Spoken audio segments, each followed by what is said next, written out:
So do you want to start by explaining to people, let's walk through your research on the dark triad. How did you become interested in this, and how did you develop the measurement instruments, and what do you measure? Well, like a lot of academics, my research can be traced back to my advisor, who was Richard Christie, the inventor of Machiavellianism as a trait.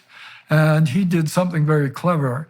He went into the books of Niccolo Machiavelli, who was an advisor to politicians way back when, and he took the statements, administered them to undergraduate students, and simply asked them, how much do you agree with these statements? Like, you have to get to know important people, and always be prepared for the worst in people. And the amazing thing was the huge variance in the responses. And that's what personality research is all about. We look for and wallow in, relish the fact that people give different answers. And apparently, a lot of people agreed totally with the statements that Machiavelli made in the 1500s. Others were horrified by them. And so that inspired Richard Christie to make a questionnaire. The Mach 4, the most popular version of his questionnaires, was administered to subject pools at his university, Columbia University, and elsewhere. And it wasn't just self-reports, it predicted actual behavior. So he could show that people who scored high on the Mach 4 manipulated others in a room, in a laboratory. So they would try to squeeze money out of other people by tricking them, and all of this could be recorded and published. Hence, Richard Christie is forever associated with Machiavellianism. So I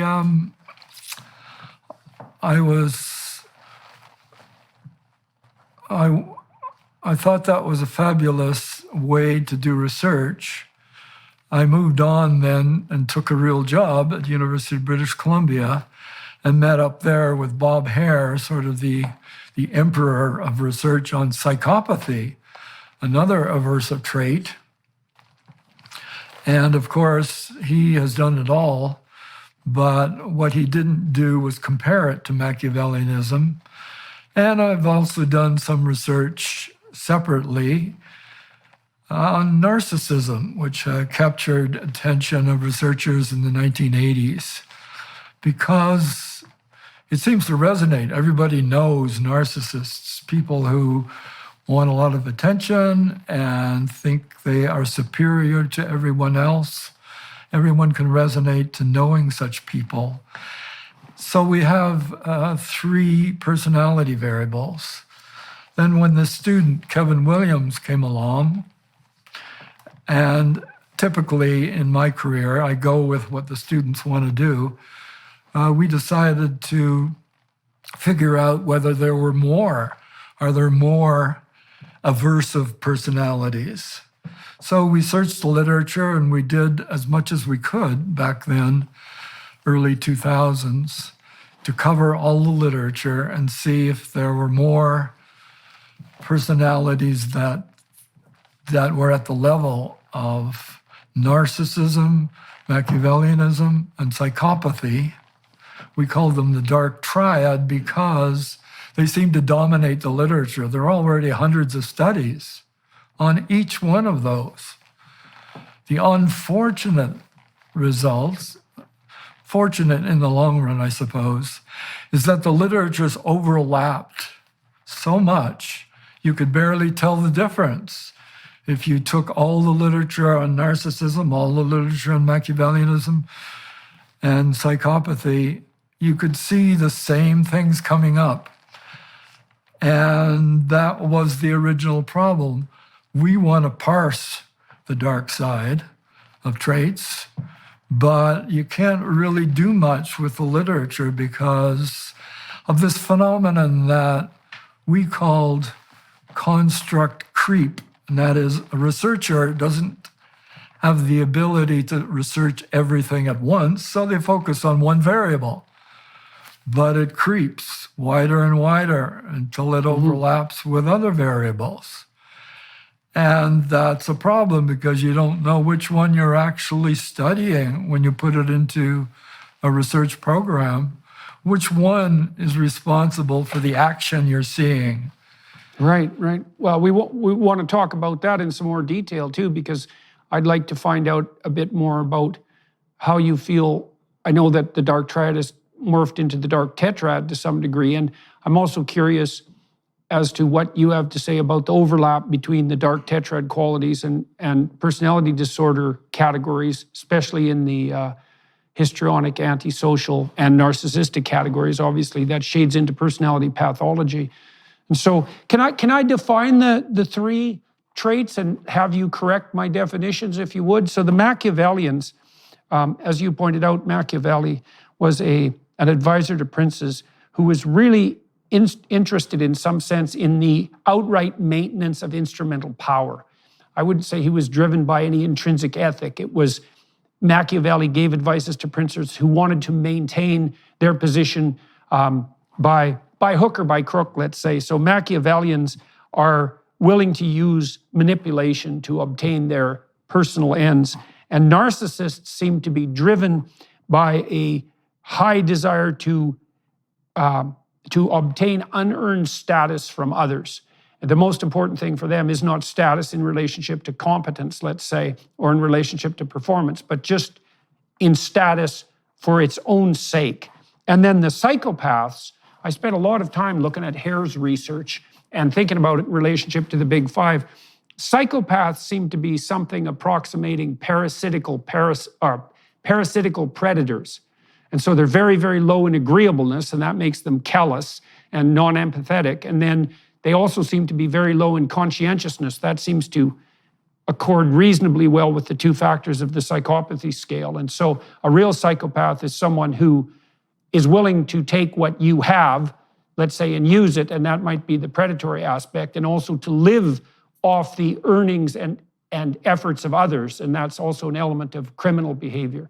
And so you're looking at the nexus of all three of those: Machiavellianism, narcissism, and psychopathy. And recently, you and other researchers have added, I think this is so interesting because I think it was a real lack, you added sadism to that, which is positive delight and pleasure taken in the suffering of others. And so can you expand at all upon the definitions of Machiavellianism, narcissism, and psychopathy? And we could segue into sadism. Yeah, I agree with all of your definitions, although what we did was spend a lot of time trying to find what's different among each of the characters and what the overlap is. Why is it that the literatures and the measures that were available always overlapped to a dangerous degree in trying to understand what's going on? So the key thing for psychopaths, in our opinion, is impulsivity and sensation seeking, which is what gets them into trouble. They may not have worse motives than the others, but they can't help it. That's why they, at the extreme levels, spend their lives in prison. They can't help responding to temptation. Whatever the temptation is, they go for it, and often they get what they want right away, and they keep on doing it until they get caught, and they don't seem to learn from it. So that answers just a qualification to the definition of psychopath. Now, what's underlying it, we think, is callousness for all of them. They're overlapping because at the core is a failure to have empathy. And if you have a deficit in empathy, it seems inevitable that you're going to exploit other people in one way or another because you're not getting the feedback that people with empathy get in seeing other people suffer at your hands. And the story of sadism is quite a long story, but if you want me to get into the details, Sure. I can do that now. Yeah, please do. Please do. Yeah, I don't know whether I'm more sensitive to these things than other people, but I started seeing sadism in regular people.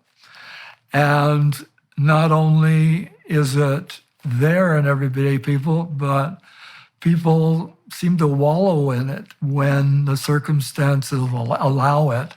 For example, violent sports. One of my favorite sports, hockey.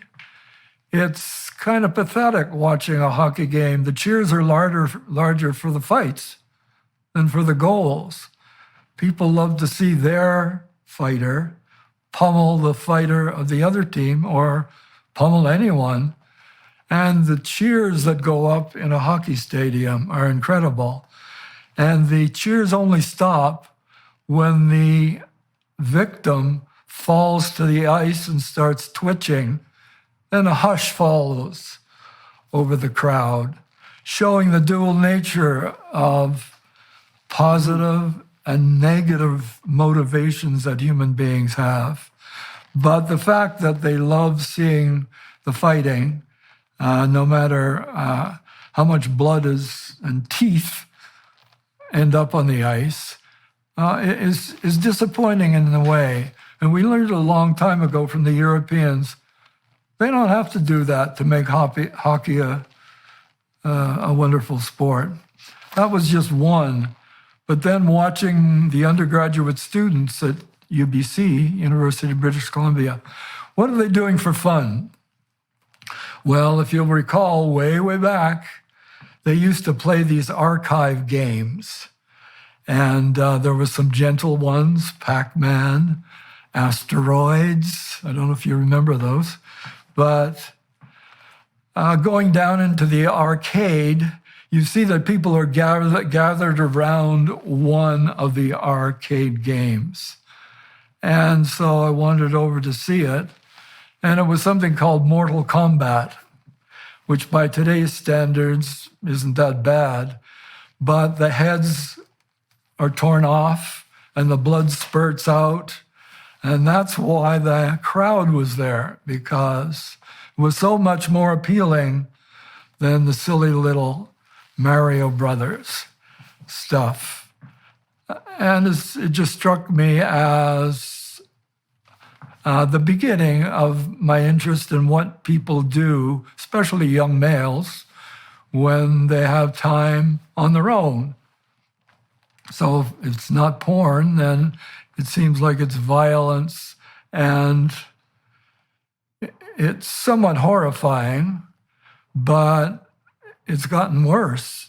I don't know if you've been following the video games that are now available on your home computer. You don't need to go to an arcade and be embarrassed by what you're playing, because you can sit at home and play whatever games you want. And so now, what's it called? Grand Theft Auto. You can kill innocent bystanders, step on their heads, etc. And there are actual torture sites where you can go and torture people. You can torture animals. It's all there. And so people are paying to do this stuff. They pay for violent sports. They pay for violent movies. What's the most popular television program these days? It's called Game of Thrones, and it's the most sadistic kind of television program that you've ever seen. People are paying for this in one way or another, and they're attracted to it. They relay stories with their friends. So putting this picture together suggested to me that some, not all, in fact, the variance again is there, which excites a personality researcher. Some people are highly attracted to this stuff. Other people are horrified.